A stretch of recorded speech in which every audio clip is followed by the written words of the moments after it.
Good evening বন্ধুরা, সব কেমন আছো? নিশ্চয়ই ভালো আছো। আর আজকে হচ্ছে সানডে হয়ে যাও ফান্ডে।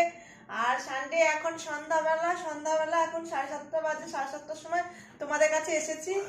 তো আজকে একটু সন্ধ্যাবেলা আলাদা রকম রান্না হবে, চিকেন পকোড়া হবে আর দেশি মুরগির ঝোল হবে। তো সেটাই তোমাদের সাথে আমি শেয়ার করব যে আমি কিভাবে দেশি মুরগির ঝোল করি আর পোলট্রি মুরগির পকোড়া করি, ঠিক আছে? তো চলো, দেশি মুরগি নিয়ে এসেছি, চলো তোমার দিকে দেশি মুরগিটা দেখাই, তারপর রান্না করব। ঠিক আছে, পুরো ভিডিওটা দেখবে, কিন্তু তোমরা না পুরো ভিডিও দেখছো না, তার জন্য প্লিজ প্লিজ পুরো ভিডিওটা দেখো। যদি না ভালো লাগে তো আনলাইক করে দিয়ে চলে যাও, লাইক করতে হবে না, ঠিক আছে? তো পুরো ভিডিওটা দেখো। দেশি মুরগি রান্না হবে, দেশি মুরগি রান্নাটা কিভাবে করি সেটাই তোমাদের সাথে শেয়ার করব। আর এই দেখো, গোটা মুরগি, জ্যান্ত মুরগি কিনে নিয়ে এসেছে। তো এটা কিন্তু দেশি মুরগি মানে 1 কেজি। এটার ওয়েট কত? 1 কেজি 200। 1 কেজি 200। তো এইটাই আজকে তোমাদের সাথে আমি শেয়ার করে নেব কিভাবে রান্নাটা হয়, ঠিক আছে? দেখতে দিচ্ছ, এই দেখো আদা রসুনটা পিষে নেব। আর পকোড়া, এদিকে পকোড়ার মাংসটা ধুতে হবে। পকোড়াটা ছিবড়া মাংস কেটে নিয়ে এসছে, তো ওইটা ধুয়ে আদা রসুন ডিম আর সব কর্নফ্লাওয়ারে মাখিয়ে এটা ম্যারিনেট করে এখন 1 ঘন্টা রেখে দেব। এই দেখো, দেশি মুরগি একদম কাটা ধোয়া হয়ে গেল। এইবার রান্না হবে, ঠিক আছে? আর তার আগে পকোড়াগুলো ভেজে নিতে হবে। তো পকোড়াগুলো ভাজতে শুরু করে দিই, তাই না? ভাজবো, এখন মাংসটা বসিয়ে দিই, মাংসটা ঝোল বানাই, ঠিক আছে? মুরগির ঝোল তোমরা সবাই পারো বানাতে, জাস্ট আমি বানাচ্ছি আর তোমরা দেখো। আর আমি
আজকে আমাদের এই যে স্পেশাল খাওয়া দাওয়া, কলা পাতায় খাবো আমরা।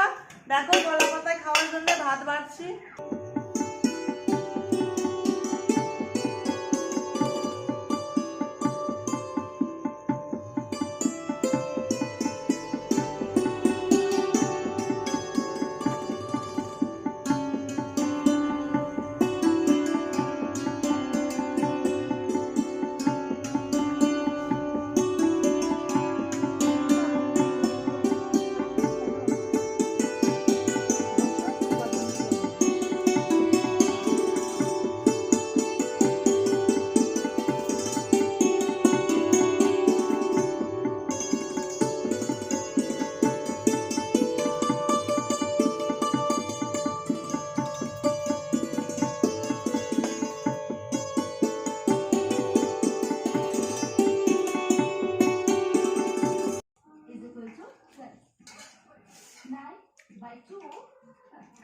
আজকের মতো টাটা, বাই বাই। ভালো থাকবেন, সুস্থ থাকবেন, সারাক্ষণ হাসি খুশি থাকবেন।